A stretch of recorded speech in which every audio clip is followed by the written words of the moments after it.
Working as a manager finance in DL। ठीक है भाई, अच्छी बात है, मुबारक हो।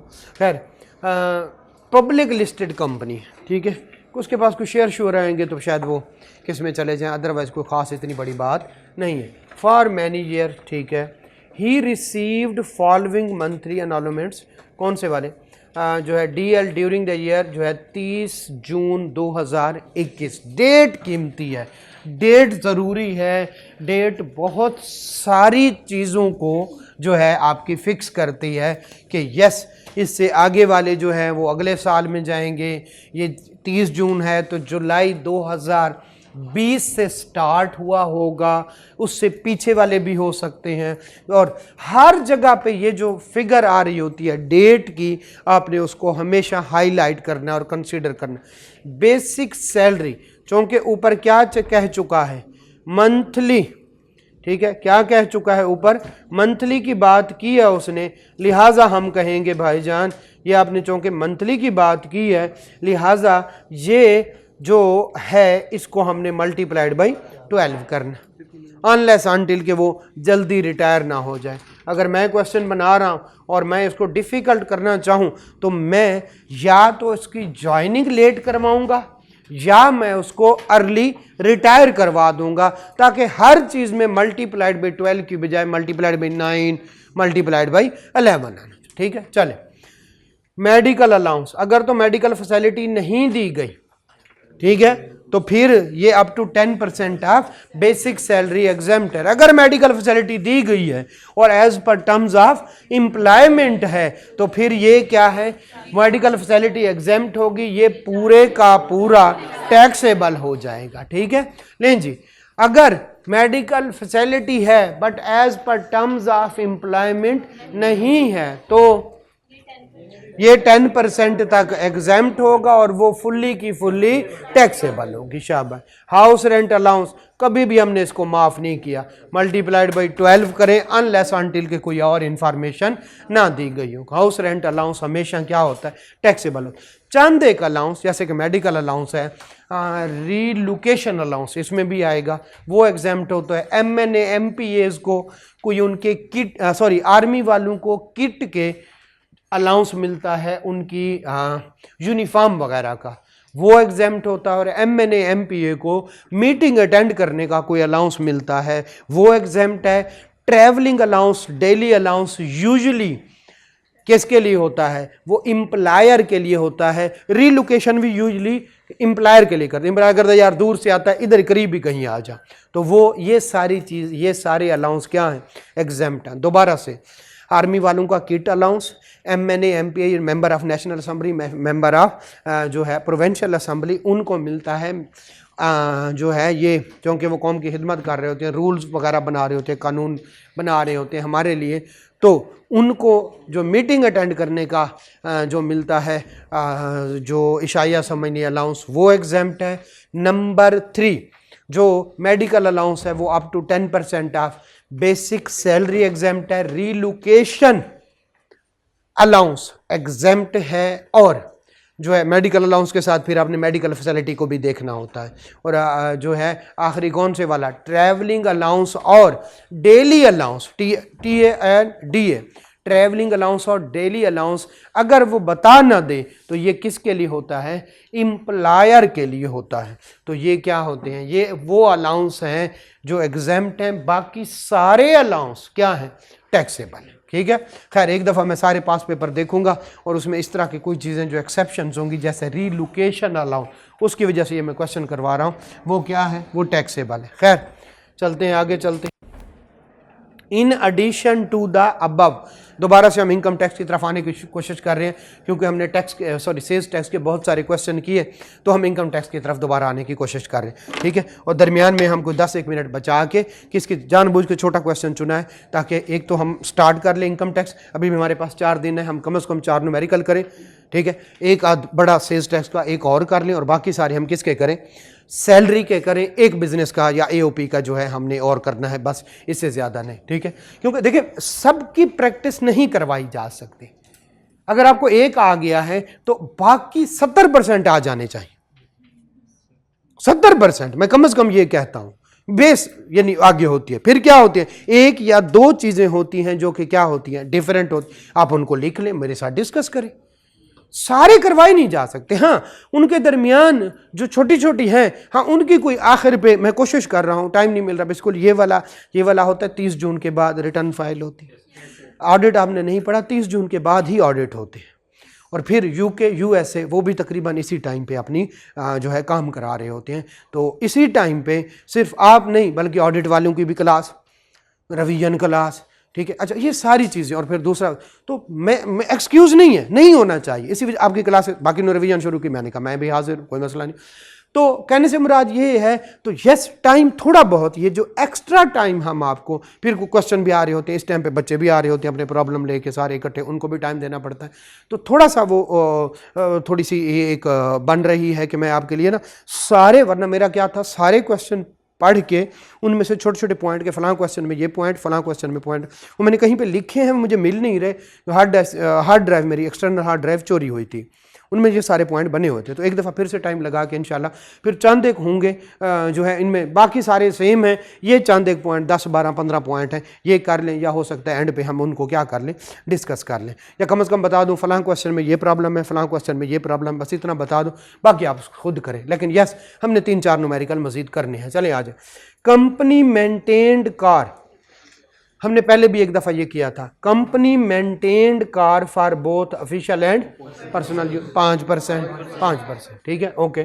कार वाज परचेज कब, 2000 कब 14, तो हमने किसका करना है जनाब, जो है 2016, हाँ 1 जुलाई 2016 को की, लेकिन कितने की, 14 जो है लाख की, तो उसमें मल्टीप्लाइड बाई 5 कर लें। कॉस्ट पे ही लगाते हैं जी, कॉस्ट पे लगाते हैं, दोबारा से रिवाइज कर रहे हैं हम, ठीक है।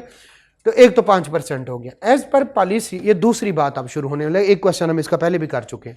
As per company policy Noman purchase this car it's at its book value, at its book value, ये नहीं कहना इसकी बुक वैल्यू है, बुक वैल्यू एट, ये कहीं पे पहले भी डिस्कस हो चुका है। एट इसका मतलब है इतने पे परचेज की है, जबकि हम तो क्या लेते हैं, fair market value. Fair market value जितने का फायदा हो, जो चीज़ ले, तो दोबारा से हम करते हैं।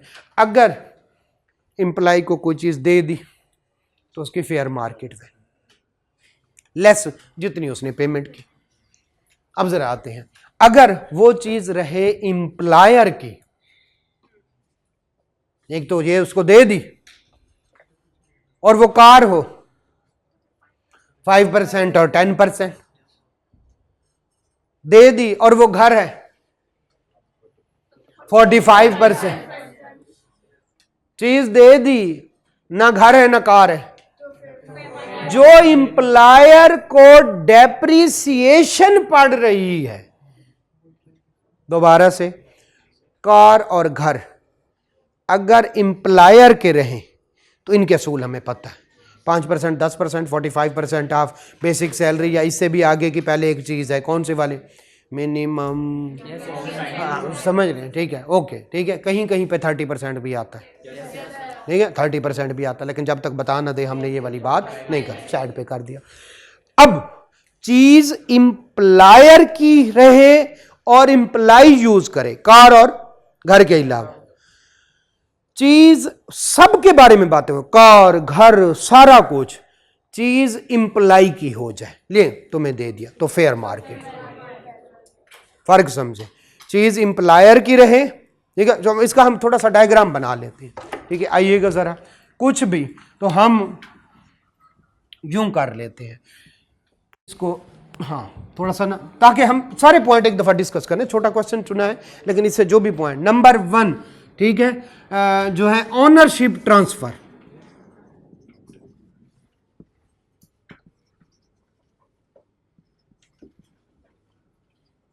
ठीक है,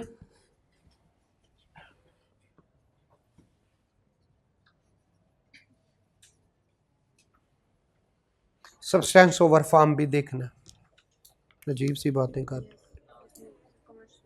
सब्सटेंस ओवर फॉर्म, ये क्या बला, अब भी है तो किसके पास, इंप्लायर का, लेकिन उसने कहा है तो जिंदगी भर में तुमसे वापस नहीं लूंगा, तो इसका क्या मतलब है, बस दे दी, इसको कहते हैं सब्सटेंस ओवर फॉर्म। तो यस, ये भी क्या हो गया, ओनरशिप ट्रांसफर। हमें पॉइंट याद आ गया। सब्सटेंस ओवर फॉर्म नहीं पढ़ा है तो उसका यही मतलब होता है ना, कानूनी हैसियत क्या है, इंप्लायर का है। लेकिन जीते जी मैं तुमसे चीज वापस नहीं लूंगा और मरने के बाद तुझे देगा कौन, ठीक है। तो अल्टीमेटली तो चीज किसकी हो गई, तो इसको कहते हैं सब्सटेंस ओवर फॉर्म। एक है तो वाकई ट्रांसफर कर देना, एक है ओनरशिप किसकी, इंप्लायर की, बट उसने किसके जो है दान कर दिया, नॉमिनेट कर दिया, तो सब्सटेंस ओवर फॉर्म का भी ख्याल रखना। ये खैर इतनी अगले लेवल तक आपसे नहीं पूछेगा, सी फैब में पूछता है। खैर वापस आते हैं,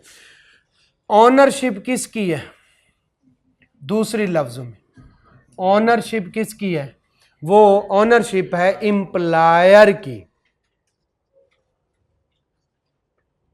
इंप्लायर की, ठीक है।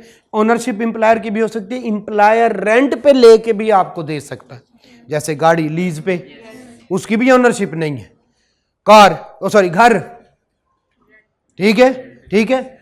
इंप्लायर या अदर यानी इंप्लाई को ट्रांसफर नहीं हो, तो इस सूरत में नंबर 1 पहले इसको देख लेते हैं, ऑनरशिप किसको हो गई, इंप्लाई को ट्रांसफर। तो हम करेंगे फेयर, जो भी होगा फेयर मार्केट वैल्यू, कौन से वाला, और उसमें से लेस कर दें क्या, amount paid, amount paid. Clear है, जितनी फेयर मार्केट वाली होगी लेस अमाउंट पेड। जब क्या कहेगा, चीज तेरी हुई। इस सूरत में 3 केसेस बनेंगे। नंबर 1, कार किसी और की चीज है, या यानी बैंक की है या इंप्लायर की है, और इस्तेमाल कौन कर रहा है, तो वो आपको पता है 5% या 10% ऑफ कॉस्ट, ये आपको पता है। उसके बाद कौन से वाला है, हाउस, ठीक है, तो वो आपको पता है 45% किसका, या तो बेसिक सैलरी होती या एमटीएस। एमटीएस के केस में चाहे सैलरी बढ़ रही हो, आपने मिनिमम ले, आपने ओके, वो हमें पता। फिर अदर्स, जैसे वॉशिंग मशीन है, जैसे एसी है, अब हैं किसके, ले जा पर तूने क्या करने हैं, वापस करने हैं, तो हम देखेंगे डेप्रीसिएशन, शाबाश, बस ठीक। तो हम क्या देखेंगे, जितनी डेप्रीसिएशन पड़ रही है, क्योंकि चीज किसकी है, इंप्लायर की, रहेगी किसकी, इंप्लायर की, उसने नहीं दे दी। अगर एसी, जैसे कि फॉर एग्जांपल क्या, यानी एसी कर ले, और क्या कर ले, कोई फोटोकॉपी मशीन है, कोई कंप्यूटर है, जो भी है, इंप्लायर की चीज उसको दे दी, तो अब जितनी इंप्लायर है, तो ऑनरशिप किसकी, इंप्लायर की, ठीक है जी।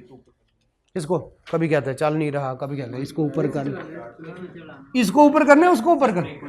कोई आ जाए यार, बड़े कद वाला बंदा, आप आ जाए, एंड वाले भाई आ जाए, आज तेरा फायदा हमें नजर है।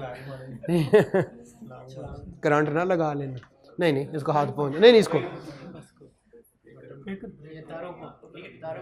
हो गया, बस ठीक है, शाबाश, जज़ाक। चले आ जाए, बस कोई इतना बड़ा कारनामा नहीं है, वापस आ जाए, ठीक है। चले अब जरा बताइएगा, एक तो इसका क्या करेंगे, 14 लाख का 5%, ठीक है। अब दूसरा, ठीक है, लिखना है तो लिख लें, फिर आगे चलते, जल्दी करें करें करें करें, हमने आखिरी 15 मिनट निकालने। अल्लाह तुझे ऊपर उठा ले, कभी इसको ऊपर कर देगा, वो कह रहे हैं आमीन, यार दोस्तों बंदा देख के रखता है, नहीं नहीं, आप जिंदा रहें, जिए हजारों साल, सारे मर जाए, अकेला फिर रहा हो, डर भी रहा। नहीं, जितनी भी लंबी उम्र नहीं चाहिए। बच्चे कह रहे हैं हमारे परदादे का परदादा है, पता चले लोग उसको दजाल समझना शुरू, नहीं है।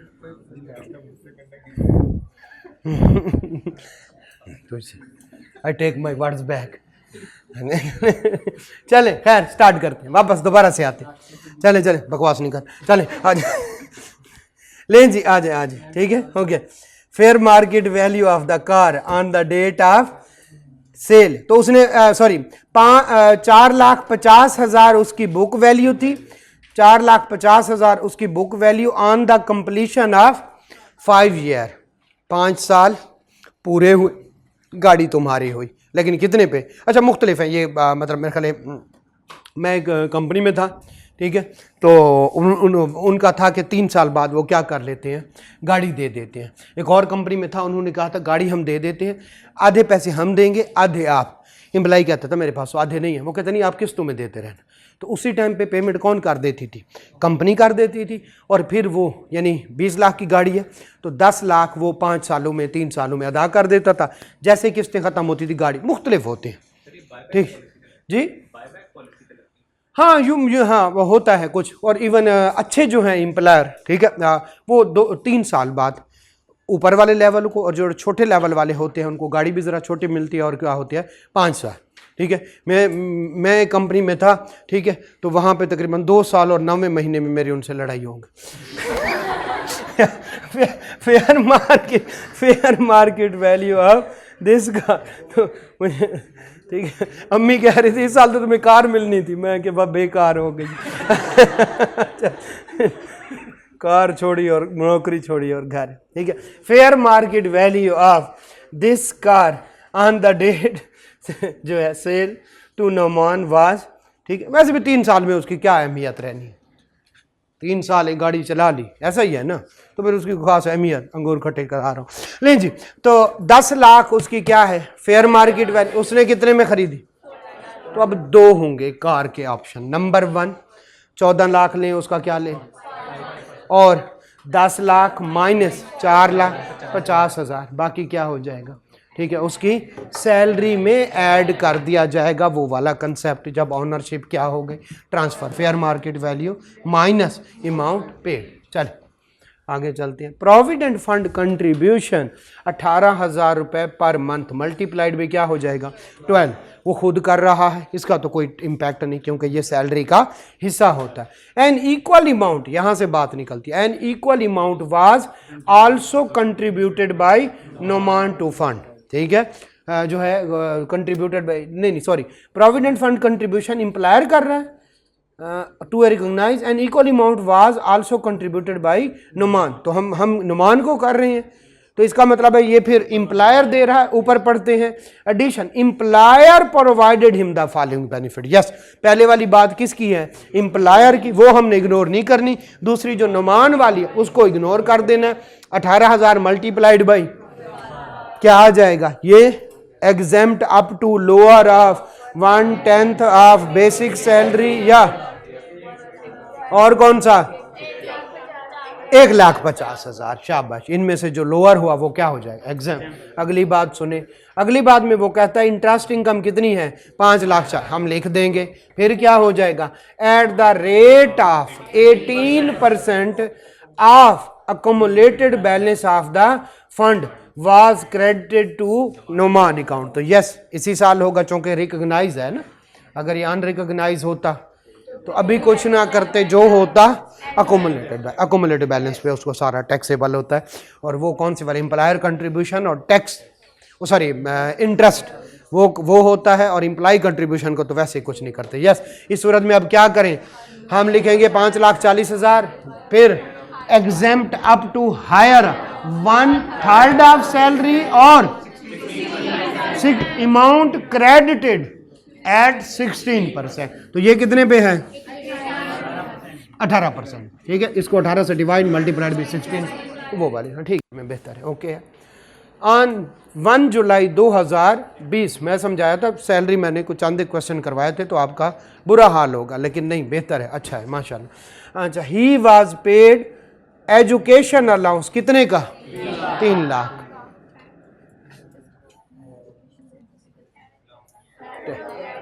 ऐड हो जाएगा। वो चिल्ड्रन एजुकेशन का टैक्स क्रेडिट मिलता है, ये तो उसको मिला जा रहा है, अलाउंस है। तो यस, जो मैंने अलाउंस कहे उसके अलावा सारे टैक्सेबल, कोई एक आधा अलाउंस, वैसे तो ज्यादा हैं, काफी सारे हैं जो कि एग्जेम्प्ट है, हमारे लेवल पे नहीं। हमारे लेवल पे जो मैक्सिमम टेस्टिंग, देखिए हम आपको सारे पढ़ा दें कि कहीं ये भी ना आ जाए, तो फिर वो याद करना मुसीबत नहीं बन जाएगा। C-FAB का सारा फ्रेमवर्क कहीं ये ना पड़ेगा। तो यस, जो अब तक उसने पूछे हैं, देखिए सोच के जाएं। देखिए 75% से ज्यादा आ जाए तो मेरिट सर्टिफिकेट मिलता है, 75% से ज़्यादा आ जाए, इसका मतलब है मोस्टली स्टूडेंट जो पास होते हैं वो 51 से लेकर यानी 50 या 51 से लेकर 60, 62, 65 तक होती। गलतियां भी होंगी और आप सोच के जाएं न्यूमेरिकल में 2 से 3 एडजस्टमेंट ऐसी होंगी जो आपने ना सुनी होगी ना देखी होंगी, उनको साइड पे कर दें, बाकी न्यूमेरिकल करें। यानी आपने 10% पे बैठ के रोना नहीं है, अपनी आखिरत ना खराब कर लेना 10% पे बैठ के रो के, आखिरत से मुराद रिजल्ट, ठीक है हमारी आखिरत में।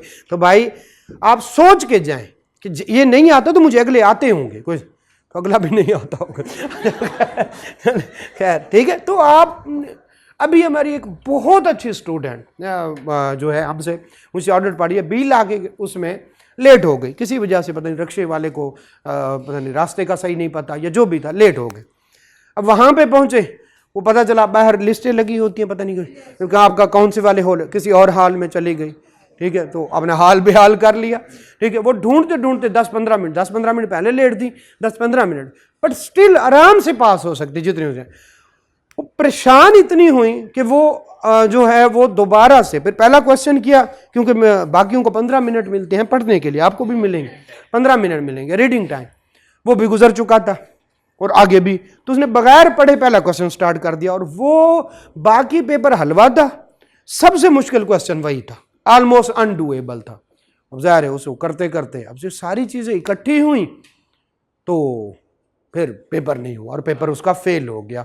ये नहीं कि उसकी तैयारी नहीं थी, सिर्फ और सिर्फ क्या हुआ कि अपने ऊपर उसने वो वाला जो 15 मिनट लेट हुई, पहले रिक्शे वाले ने तो कंफ्यूज हो गई और दोबारा बगैर देखे किसके हाल में, बगैर देखा नहीं कि कौन से हाल में पेपर है, किसी और में, फिर ऊपर नीचे आते बंदे को सीढ़ियां चढ़ते वैसे हालत खराब हो जाती है। और फिर पढ़ा नहीं, पेपर आसान था, मतलब एक क्वेश्चन अगर उसको निकाल दो, पहला वही था, उन्होंने शुरू कर दिया और फिर ये कहा मेरी तो तैयारी नहीं है, 3-4 अवामिल ने उसको क्या करवा दिया, फेल करवा दिया।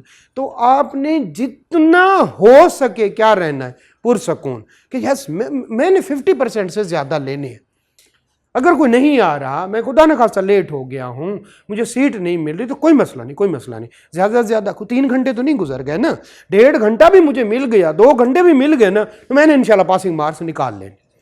तो ये मैं आपको बता रहा हूँ कि आपने खुद को कैसे पुरसकून रखना है। यस प्रेशर होता है, यस हमारे खुद पे प्रेशर होता था, ठीक है। अच्छा, फिर पहले सबसे आसान क्वेश्चन करना है, मैंने आपको उस दिन भी बताया था। थ्योरी वाले 2-2, 4-4 नंबर वाले वो जो आसान आपको आते हैं ना, वो जैसे ही पहला आधा घंटा दिमाग भी नहीं काम करता, प्रेशर होता है हर चीज़ का। आपने देखा नहीं, जो बैट्समैन जाता है, बड़े बड़े बैट्समैन होते हैं लेकिन पहले बॉलें क्या खेलते हैं, डॉट खेलते हैं। तो जो उधर से बॉलिंग वाला जो ज़हीन कप्तान होता है, वो अपने जो उसका निकम्मा तरीन बॉलर होता है उस टाइम पे लगाता है जब विकेट गिरती है, कि 1-2 ओवर जल्दी जल्दी निकाल दूं, क्योंकि अभी बैट्समैन ने सेट होना है। फिर जब वो सेट हो जाता है तो फिर तो वो छक्के मारता है। तो फिर आपने भी उधर बैठ के सेट होना है अपने दिमाग को। जैसे ही 15, 20, 25 मिनट गुजरने, आपका दिमाग काम करना शुरू हो जाएगा, आप चीज़ों के साथ क्या हो जाएंगे, जो है आप वो इन लाइन हो जाएंगे। तो प्रेशर नहीं लेना, सबसे बड़ी बात प्रेशर नहीं लेना। अपने आप को आपने क्या करना, कूल काम रखना है कि मेरी तैयारी है, इंशाल्लाह मैं पास हो जाऊँ। जो पहले पास हुए हैं मैं उनसे मुख्तलिफ नहीं हूँ और कम भी नहीं हूँ। ये जब आपको खुद को यकीन दिलवा देंगे फिर आप पास होते हैं। छोटे से अवामिल देखें, मतलब उस बच्चे की बहुत, मुझे 100% से भी ज़्यादा यकीन है, क्योंकि उसने जो है वो बीला उसका फेल हुआ, उसने टैक्स पास कर लिया, FAR 1 पास कर लिया, उसने CMA होता है, MFA होता है दूसरा, CMA भी पास कर लिया। तो ये बीला कैसे फेल हो सकता है, तैयारी भी अच्छी थी और बीला के लिए कभी कभी उसने मेरे साथ डिस्कशन भी करनी, यस उसकी तैयारी अच्छी थी। तो कोई भी एक अवामिल आपको क्या करवा सकते हैं, फेल।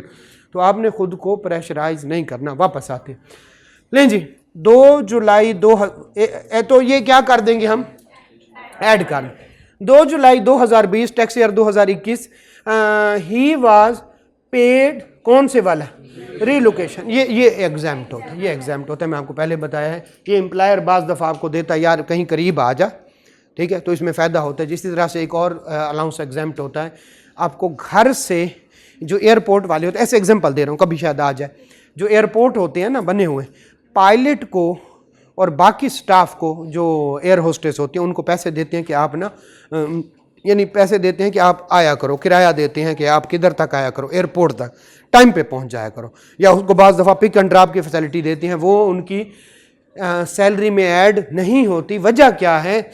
अगर 1 घंटा जो है वो जो हवाई जहाज़ है वो अगर लेट हो जाए तो लाखों रुपए वो हैंगर की कास्ट होती है।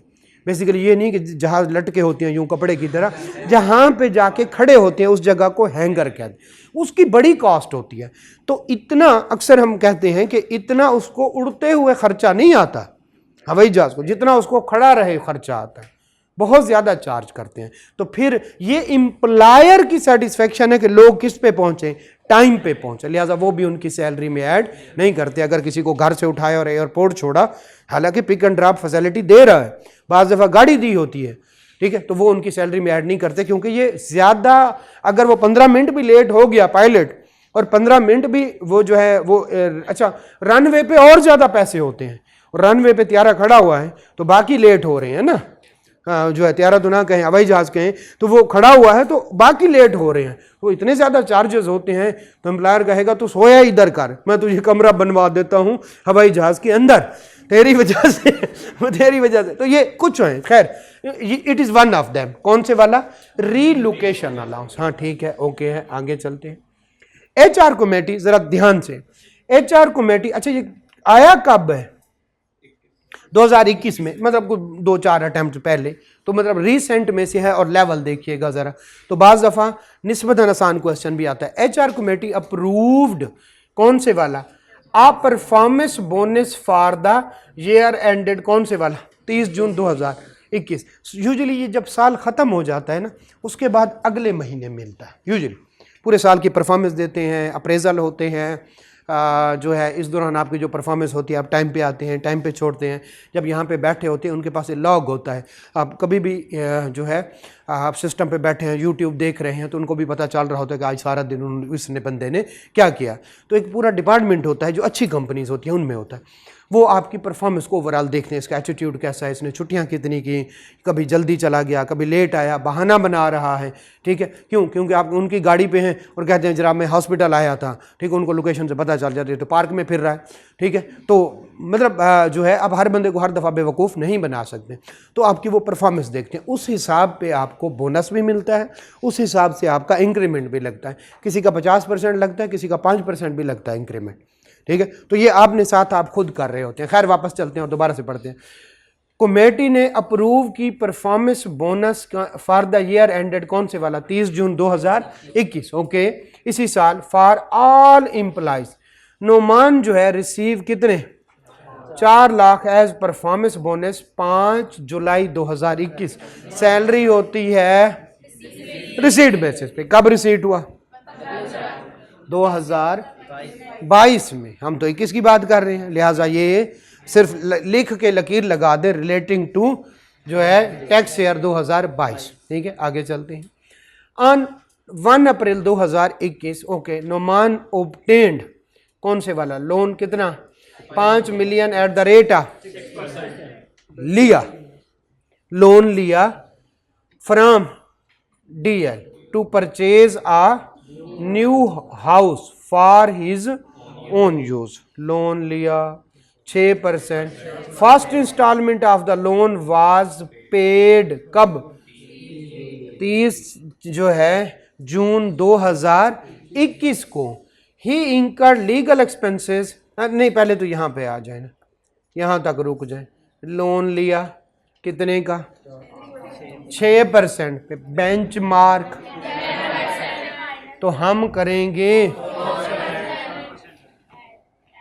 4%। बस डेट गौर से देखें, कब लिया, ये गलती है जो आप बार बार कह रहा हूं। जहां डेट लिखी हो उस पे हाथ रख के फौरन सोचें, सच कहूंगा सच के अलावा, अच्छा उस पे हाथ रख के आपने सोचना है 1 अप्रैल 2021 को लिया। अप्रैल पूरा, मई पूरा, जून, 3 महीने भाई, 4% 3 महीने, तो इसमें 2 काम करने हैं। 5 मल्टीप्लाइड बाई 10 माइनस 6, उसको बताएं। ये अच्छी बात है, बजाय कि आप 4% लिखें उसको लिखें 10 माइनस 6%।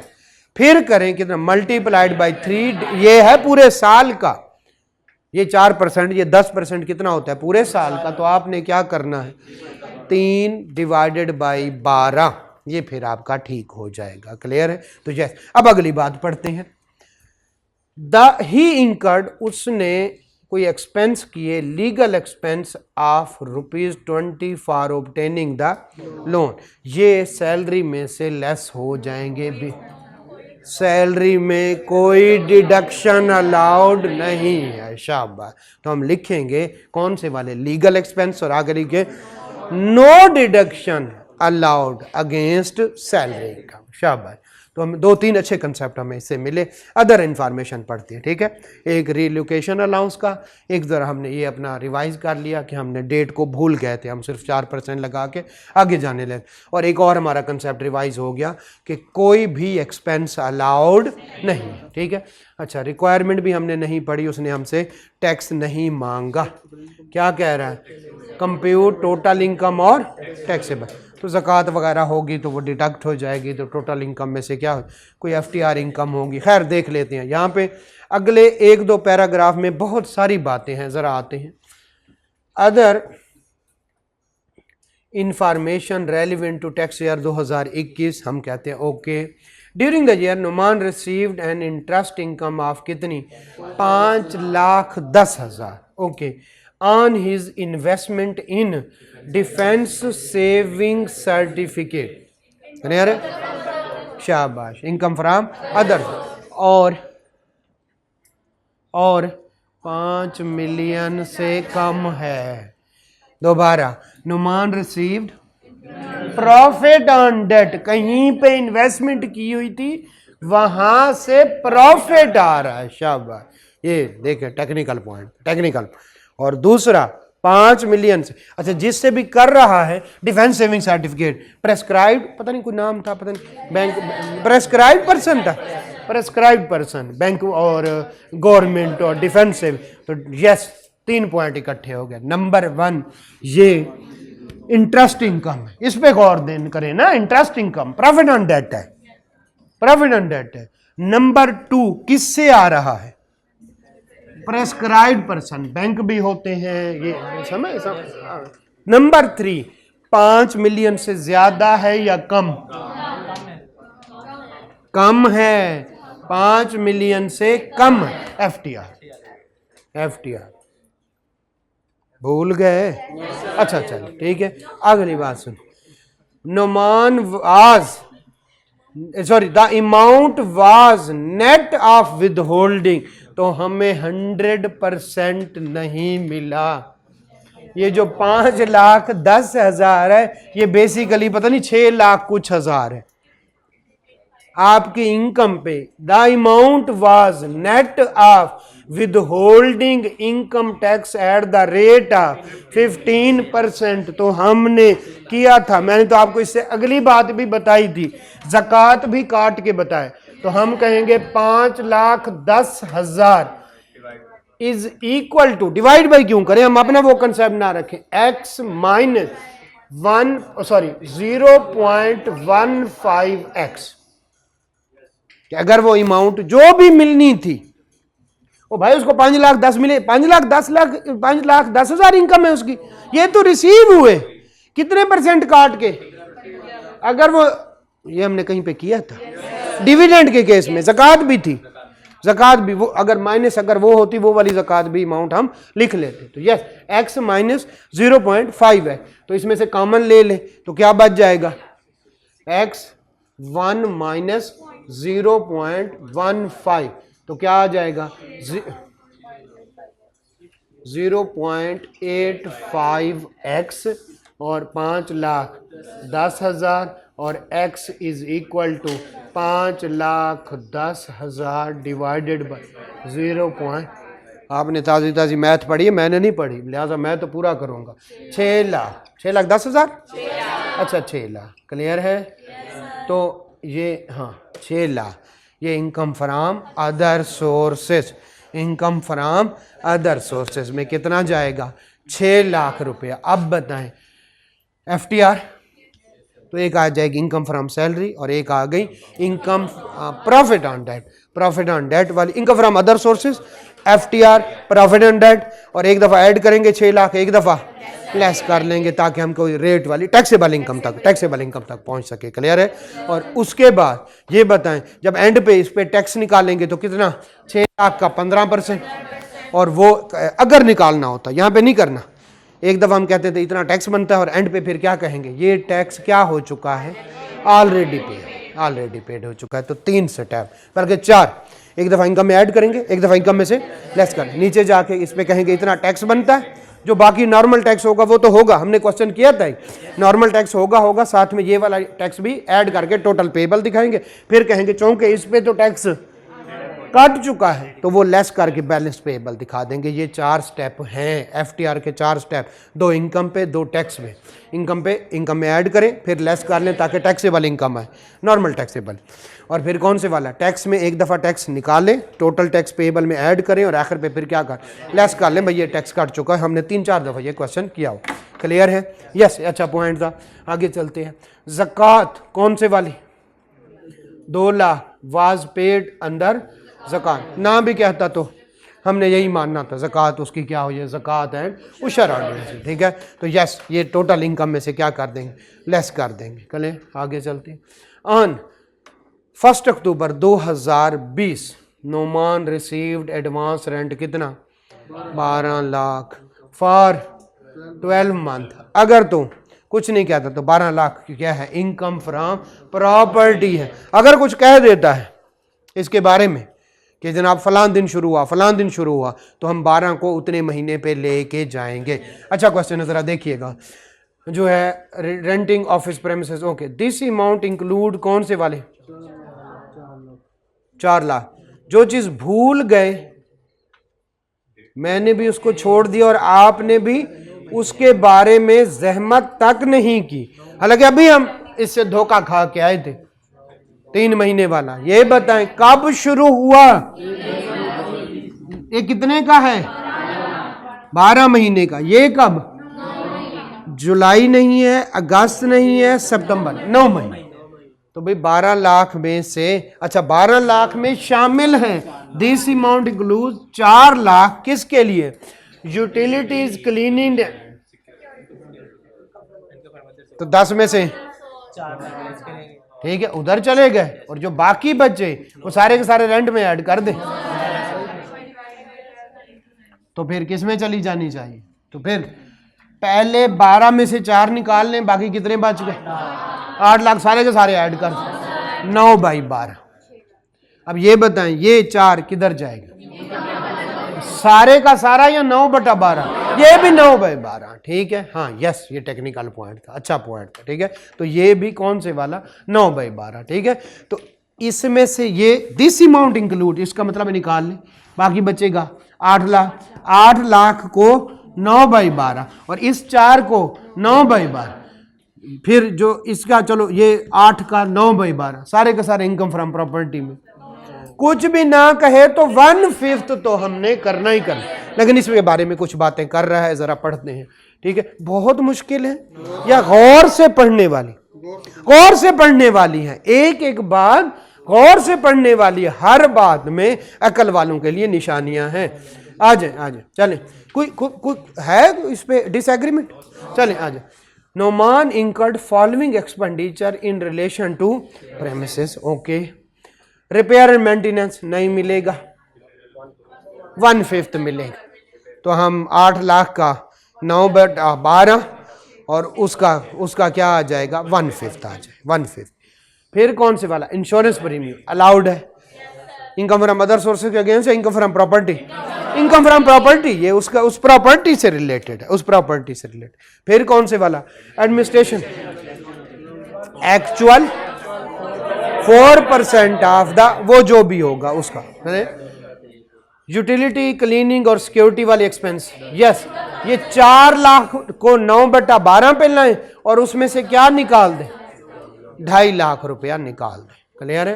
तो ये यूटिलिटीज के एक्सपेंस हैं, बाकी सारे किसके हैं। ठीक है, तो इसको नहीं देना, इसकी जगह 1/5, इसको administrative collection charges for rent, तो इसको 4% लोअर लो एक्चुअल या 4%। क्लियर है, हो जाएगा, घर जाके आप करेंगे इसको, ठीक है, और इसके सोल्यूशन भी आपके पास मौजूद है। कल हम इससे अगले लेवल का क्वेश्चन करने की कोशिश करेंगे पूरा।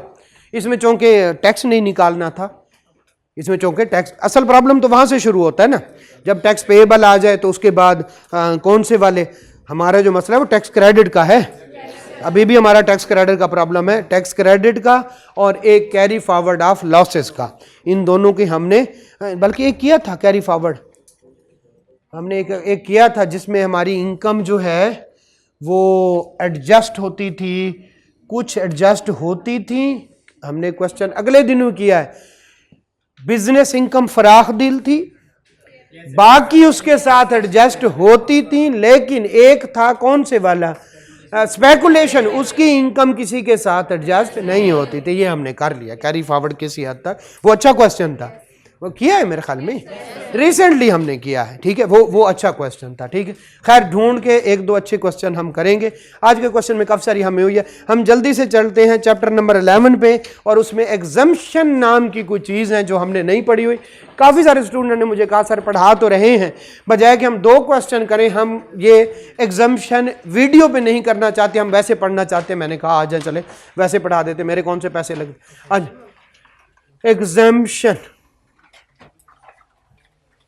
फिर से बता दूं, जो इंपॉर्टेंट एग्जम्पशन नहीं छोड़ा, जो इंपॉर्टेंट होती है वो सैलरी वाली एग्जम्पशन, सैलरी वाली एग्जम्पशन जो बाहर से आए और उस पर टैक्स भी कट गया हो, वो हमने पढ़ ली हुई है, ठीक है। चांदे के एग्जम्पशन है, लेकिन खैर आई कैप का कोई पता नहीं चलता, इसीलिए हम आई कैप पे एतबार नहीं करते, ठीक है, हम पढ़ लेते हैं। सबसे पहले बार बार हमने कहा एग्रीकल्चर इनकम एग्जेम्प्ट होती है, एग्जम्पशन, एग्रीकल्चर इनकम से हमने बड़ा रोला डाला, एग्जम्पशन एग्जम्पशन एग्जम्पशन। अब एग्रीकल्चर इनकम होती क्या है पहले तो वो देख ले। अच्छा, इसमें 1-2 लाइन है जिनको रटा लगाना पड़ेगा, बाकी सारा मैं समझा दूंगा। Agriculture income derived bye a person shall be exempt. चलें, ये वाली बात तो हमें पता थी, हम बार बार कहा है, हमने पढ़ा है ना, एग्रीकल्चर इनकम एग्जेम्प्ट होती है एग्रीकल्चर इनकम। अब उसके बारे में डिटेल से पढ़ें। दूसरा, अब वो कह रहा है एग्रीकल्चर इनकम होती क्या है, जरा सुने। अब इसको फिर हम इसके अंग्रेजी पढ़ लेंगे। नंबर 1, जो आपको एग्रीकल्चर लैंड से कल्टीवेशन वगैरह करके जो फसल वगैरह आएगी वो क्या है, वो एग्जेम्प्ट, वो कहीं भी बेचेंगे उसकी इनकम पे टैक्स नहीं लगा। इनकम क्या होगी, मेरा इतना खाद लगा, मेरे इतना बीज लगा, ये वो सारा कुछ हुआ, और ये मैंने इतने का बेचा, तो दोनों के दरमियान फ़र्क उनकी इनकम है, वो एग्जाम्प्ट है, कोई नहीं पूछेगा। नंबर 1। नंबर 2, दूसरा तरीका क्या है, आप लैंड ठेके पे दे दे, लीज पे दे दे, उससे जो इनकम आ रही है वो भी एग्जाम्प्ट है। तीसरा, आप कोई ऐसा काम कर रहे हैं, जैसे जो गंदम होती है उसको थ्रेश करना पड़ता है, थ्रेशर वगैरह लाते, तभी दाने अलहदा हो जाते हैं, जो भूसा वगैरह होता है जिसको तूड़ी कहते हैं पंजाबी में, वो अलहदा हो जाए। ये काम जो कर रहा है और उसके पैसे ना ले, क्या ले बदले में, यूजुअली लेते भी गंदम है। मैं 1 मन निकाल के दूंगा तो 1 किलो मेरा, पता नहीं इस तरह हिसाब होता है, बोरी के पीछे पता नहीं इतने क्या क्या हिसाब होता है सरदार जी,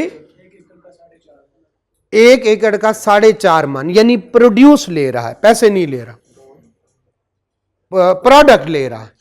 तो अगर वो प्रोडक्ट ले रहा है तो उस बंदे को भी एग्जम्पशन। और जो बंदा, वो बाज़ दफ़ा क्या होता है, किसान के पास अपनी ट्रैक्टर ट्राली नहीं होती, तो वो किसी बंदे को कहता है ये मेरी गंदम उठा के मार्केट में पहुंचा दे, तो वो जो ट्रैक्टर ट्राली वाला है उसकी इनकम भी एग्जेम्प्ट है, अगर बदले में वो पैसे ना ले। वो कहे जनाब 100 बोरियां पहुंचा दूंगा, 1 बोरी मेरी, ठीक है। तो ये सारी एग्रीकल्चर इनकम है, ये क्या है, सारी एग्रीकल्चर इनकम है, ठीक है। इसको पढ़ते हैं, कहीं पे लफ्ज नहीं आएगा तो मैं कहूँगा फलां वाली एग्जाम्पल है, ज़रा पढ़ते हैं। चलें, एग्रीकल्चर इनकम किसको कहते हैं ज़रा देखिएगा। नंबर 1, अच्छा एक और इसमें कंसेप्ट आएगा, अगर जैसे जो देहात वाले हैं उनको पता होगा कि बाज़ दफ़ा अंदर एक छोटा सा मकान बना लिया जाता है, कोई 2-4 कमरे, वो आपके एग्री इक्विपमेंट जो होती हैं बाहर पड़े पड़े, मतलब जो है कोई चोरी ना हो जाए तो एक हवेली सी होती है उसके अंदर रख देते। बाज़ दफ़ा जो एग्रीकल्चर प्रोडक्ट होती हैं वो जो है वो रखी जाती हैं किसी, ताकि वो एक स्टोर टाइप होता है। तो इससे अगर रेंट आ रहा है, वो कह रहे हैं ज़मीनों का रेंट अलहदा दूंगा और ये जो मकान है इसका रेंट मैं आपको अलहदा दूंगा, तो ये भी एग्रीकल्चर इनकम में होगा। हालांकि है तो प्रॉपर्टी, लेकिन है क्या, उन्हीं ज़मीनों के अंदर हो या कम से कम उन्हीं ज़मीनों से अटैच हो। आपकी प्रॉपर्टी कोई मील दूर है, उसका रेंट आ रहा है, तो आप कहोगे ये क्या है, मैं तो एग्रीकल्चर। वो कहें भाईजान एग्रीकल्चर वो आपने कोई जानवर बांधने हैं, आपने कोई खाद, कोई बीज, कोई ट्रैक्टर वहाँ पे खड़ा करना है, तो उसको किसके साथ अटैच होना चाहिए, ज़मीन के साथ ही हो या फिर क्या हो, ठीक है, जो है या फिर क्या हो, ज़मीन के उनके इधर उधर ज़मीनें हैं जिनके फसलें बोते हैं और दरमियान में वो एक इमारत है, तो यस वो भी क्या होगी, एग्जेम्प्ट होगी। तो हमें काफ़ी सारी एग्जम्पशन जहन में आ गई। अब ज़रा पढ़ते हैं और मैं आपको लिंक करता जाऊंगा। Agriculture income means any rent or revenue received a person from land, लेकिन वो लैंड सिचुएटेड इन पाकिस्तान हो और यूज फॉर एग्रीकल्चर। कोई रेंट दे रहा है लेकिन वहां पे उसने सोलर पैनल लगाए हुए, वो फिर एग्रीकल्चर इनकम नहीं है। आपको रेंट दे रहा है लेकिन उसने जमीन ली हुई है शिकार के लिए, वो एग्रीकल्चर पर्पस नहीं है। आपको रेंट तो वो बंदा दे रहा है लेकिन वहां पे वो फैक्ट्री लगाना चाहता है, तो फिर ये एग्रीकल्चर इनकम नहीं है। यस आप फसलें बो रहे हैं, वो एग्रीकल्चर इनकम है, और उसमें शामिल है कौन से वाला, एनी रेंट और रेवेन्यू रिसीव्ड। रेवेन्यू जब आप खुद बोएंगे, रेंट जब आप लीज पे दे देंगे। जमीन क्या होनी चाहिए, और दूसरे नंबर पे एग्रीकल्चर पर्पस के लिए यूज हो। आगे चलते हैं। Any amount received by person from land situated in Pakistan from agriculture, उस पर क्या करें, फसलें वगैरह लगाएं। फिर कौन से वाला, परफॉर्मेंस बाय कल्टीवेटर और receiver of rent in kind. इसका क्या मतलब है, कोई बंदा आपको सर्विस दे रहा है थ्रेशर वगैरह वाला, लेकिन बदले में क्या ले रहा है, गंदम ले रहा है। क्या ले रहा है, or receiver of in kind, performance by the cultivator जो वो काम कर रहा है, या receiver of rent in kind of process, उस प्रोसेस का उसने क्या लिया, रेंट लिया, लेकिन क्या लिया, मैं आपको थ्रेशर वो कर लेता। इन काइंड, इन काइंड से मुराद है गंदम की बोरियां ले, ठीक है, चंद किलो जो है वो गंदम ले, क्या ले, पैसे ना ले। Employed for taking produce to the market, या तो कल्टीवेशन में आपकी हेल्प करे या फिर चीज को कहां ले जाने के लिए, मार्केट, लेकिन बदले में पैसे ना ले। पैसे लिए तो इनकम फ्रॉम एग्रीकल्चर नहीं, ताकि क्या हो, गंदम के बदले में क्या ले, गंदम ही ले रहे, गंदम का काम। Sale by the cultivator or receiver of in kind, अब किसान के पास गंदम आई है और वो सेल करने जा रहा है, और उस बंदे के पास जिसने वो थ्रेशर, जिसने ट्राली, ये सारी चीजें दी थी और बदले में क्या दिया, गंदम लिया। अब वो उसको क्या करने जा रहे हैं, दोनों सेल करने जा रहे हैं, फिर भी of the produce for which no process is perform other than a process describe above. इसको जरा भूल जाए, बस ये वाली बात करें, आप खुद से एग्रीकल्चर करें। नंबर 2, आपने जो है किसान की मदद की और बदले में क्या ली। अब वो किसान और कौन से वाला, जिसने क्या लिया था, रेंट इन काइंड, वो क्या करने जा रहे हैं, बेचने। हर जगह पे किसान या किसान और साथ में उसके कौन, जिन्होंने क्या लिया, हर स्टेप पे इनकम क्या हो जाएगी, एग्रीकल्चर है यानी एग्जेम्प्ट है। तो इसमें थोड़ा सा आपको आगे वो क्या कहता है, देखिए ना, अब जरा समझिएगा। गंदम बेचने के लिए जा रहा है तो वो क्या है, एग्जेम्प्ट है। गंदम से आटा बना ले, वो एग्जेम्प्ट नहीं होगा। अब आपने उसको क्या किया, इस वजह से आखिरी फिक्र है, for which no process is perform, no process. देखिए गंदम, उसको काटी, उसको थ्रेशर किया, उसमें से दाना निकाल लिया, उसमें क्या निकाल लिया, ठीक है, इसको कल्टीवेटर या क्या करते हैं, फर्दर प्रोसेस कहते हैं, ये तो ओके है। लेकिन क्या ना करें, गंदम से चावल है, चावलों को साफ करके वो पॉलिश करके जो बेचते हैं और उनकी पैकिंग करके बेच रहा है, नहीं नहीं, ये वाला काम ना हो। सिंपल रॉ चावल बोरियों में भरे और बेच आया, तो वो क्या है, तो इसका क्या मतलब है, इसके साथ लेंगे for which no process is perform. इसका क्या मतलब है कि गंदम से आटा निकाल के ना बेचे, वो फिर बिजनेस बन जाएगा, वो एग्जाम्प्ट नहीं है। क्लियर है? नहीं जी, आगे चलते हैं। इनकम फराम, तीसरी, ये सारी जो है एग्रीकल्चर इनकम चल रही है। आप रेंट ले लें, रेवेन्यू ले रहे, पैसे ले लें, फिर क्या है, गंदम उगा लें, फिर क्या है, आप किसान की हेल्प कर ले, फिर क्या है, ये सारी फसल मार्केट में बेच आए। इन सारे प्रोसेस को हम कहते हैं, ये सारी क्या आई है, जो भी गंदम आ रही है, पैसे आ रहे हैं, ये क्या है, एग्रीकल्चर इनकम है। लेकिन शर्त क्या है कि जब आप बेचने जाएं तो उससे पहले आपने उस पर कोई प्रोसेस परफॉर्म ना किया हो, ठीक है। जैसे चावल बेचे, ओके है, चावल पुराना करके बेचे, ये बिजनेस है।